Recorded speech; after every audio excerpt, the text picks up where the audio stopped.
wararkii ugu dambeeyay ee dagaalka ka dhanka ah al-shabaab iyo daacish aan ku horeeyay buuraha gobolka bari ee Calmiskaad waxa saacadii ugu dambeeyay ka soconayay howlgal ballaaran oo ay fulinayaan ciidamada dawlad goboleedka Puntland oo garab ka helaya ciidamada Mareykanka ee Africom oo kaashanaya dawladda federaalka ee Soomaaliya. dawladda federaalka ee Soomaaliya oo warqad soo saartay ku saabsan dagaalkaasi waxay sheegtay in halkaasi lagu dilay ilaa 3 horjooge. sidoo kale ciidamada dawlad goboleedka Puntland waxay soo bandhigeen godad waaweyn oo ay ka qabsadeen daacish.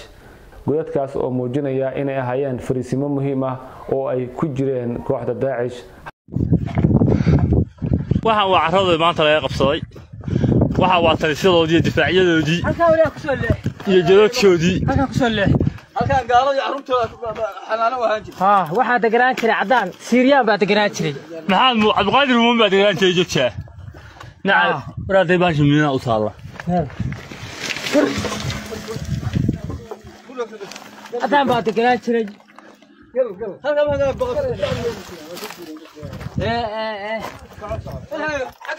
حاجة صوته حاجة وكوا وكا قلت قديسة ما كلا سجلوا ومجال قلت لنا ولا صوت الشيء هل كان أول بريح كأها وهل الدقيقة اللي ما كان الدقيقة محقق على الميس قعد إلا الله تيماهن قعد سليوا كله سليوا كله قعد الله تيماهن الله توات داعش هل كان وأوبما داعش خلص كودا بيجوي كوري داعش وأوبما dhinaca kalena gobolada dhexe gaar ahaan deegaanada hoos yimaada dawlad goboleedyada Galmudug iyo Hirshabeelle waxa ka soconaya ayagana dagaal aad u qaraar oo u dhaxeeya al-shabaab iyo waliba ciidamada dawladda federaalka Soomaaliya oo kaashanaya xoogga deegaanka. dagaalka ayaa u muuqda mid si xoogeysanaya iyadoo dagaal aad u qaraar ay ka dhaceen deegaanada ka tirsan gobolka Shabeellaha Dhexe ee dawlad goboleedka Hirshabeelle. dawladda federaalka Soomaaliya waxay sheegtay in dagaal ka dhacay halkaasi lagu dilay ilaa iyo 5 horjooge oo kamid ah horjoogayaashii ugu saameynta badnaa gobolada dhexe ee Soomaaliya ee kooxda al-shabaab.